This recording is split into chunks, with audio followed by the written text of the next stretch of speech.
Terkait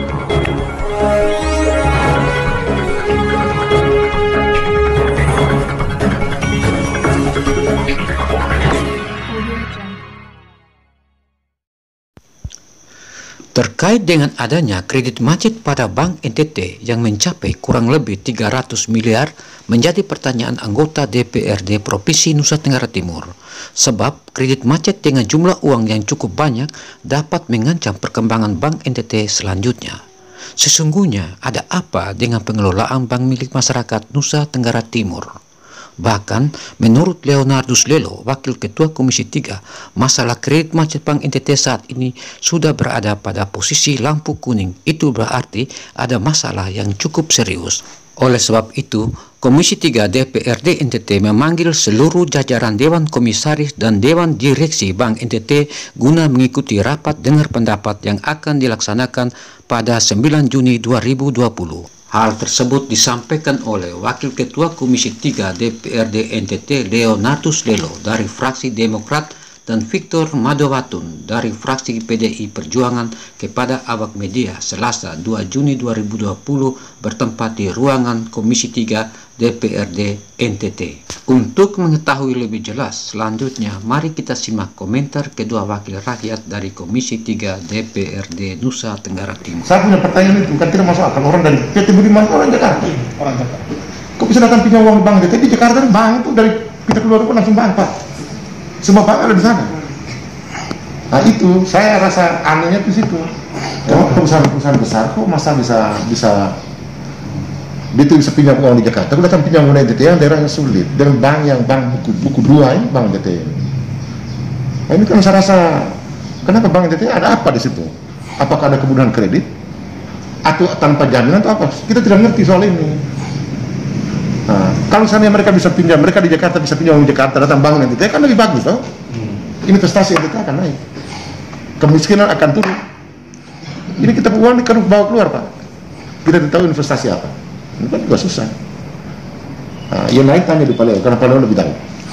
Mungkin ini yang perlu dijelaskan oleh pihak Bank NTT secara transparan, kan? Karena selama ini kita berusaha untuk dapat konfirmasi mereka selalu sini terus. Karena dari informasi yang kita nanti hari apa kita rapat dengan Bang ke tanggal berapa? Hampir tanggal berapa kita rapat dengan NTT kaitan dengan kredit macet ini? 9. Tapi kita pertama kita yang mungkin dari wartawan perlu cek adalah perusahaannya itu milik siapa, lalu dia usahanya apa. Kalau usahanya di luar NTT atau usahanya di NTT, kenapa dia dari Jawa tidak punya uangnya di Jakarta atau di tempat lain, kota besar lain? Nah di NTT ini kan bank NTT ini, dan kenapa dia tidak punya bank Bukopin atau bank Mandiri atau bank Beri itu bank Beni, dia pinjamnya kok di bank NTT? Nah, apakah di situ ada persyaratan atau ada apa? Itu harus ada wartawan, harus cari tahu di situ. Saya rasa tidak masuk akal, tidak logis kalau orang Jakarta dan pinjam uang di bank itu. Demi keberlanjutan dan Bank NTT, maka Komisi 3 minta pemerintah provinsi dan pemerintah provinsi sebagai pemegang saham pengendali bisa menghadirkan manajemen Bank NTT untuk menjelaskan secara transparan tentang masalah kredit bermasalah di Bank NTT dan kredit macet di Bank NTT. Karena NPL itu 4% itu sudah menunjukkan angka yang sudah sangat tinggi itu dalam manajemen perbankan. Maksimal kan 5 kan NPL-nya maksimal 5. Kalau 4 itu sudah semacam mengarah, ini sudah memberi lampu ini kuning ke merah ini. Ya kan, kuning ke merah untuk kartu ini. Nah itu yang mungkin menjadi pertimbangan mengapa rapat dengar pendapat dengan Bank NTT kita fokus pada kredit macet dan kredit bermasalah di Bank NTT. Tujuannya apa? Tujuannya supaya Bank NTT ini benar-benar melakukan fungsi perbankan secara baik. Apalagi Bank NTT adalah bank pembangunan daerah, punya dua misi. Misi yang pertama itu adalah kita mengharapkan dia bisa memberikan kontribusi PAD dari tahun ke tahun semakin meningkat. Tapi misi kedua adalah juga harus menjadi penggerak utama mendorong pertumbuhan ekonomi Indonesia Tenggara Timur. Itu yang kita harapkan. Dan kita harapkan bahwa Bank NTT itu menjalankan dua misi ini harus benar-benar ini maksimal. Karena berdasarkan penjelasan manajemen Bank NTT dalam MPLT Dirut, dia dapat dengar pendapat sebelumnya, itu memang cukup ini signifikan.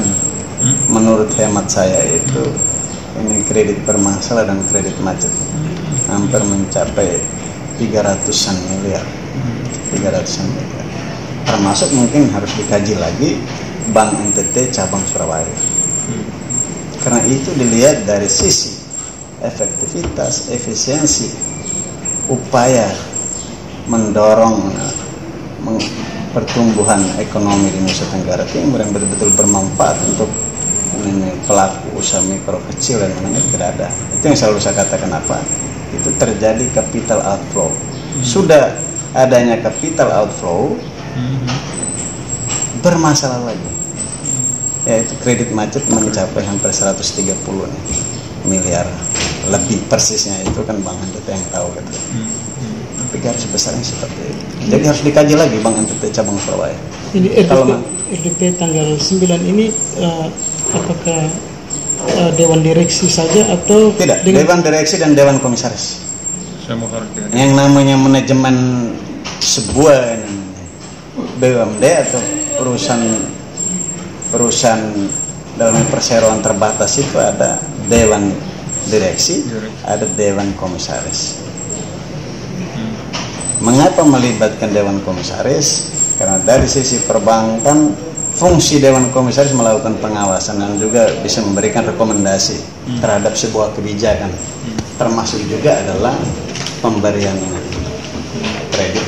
Kan ada atas analisis kajian-kajian, ya kan?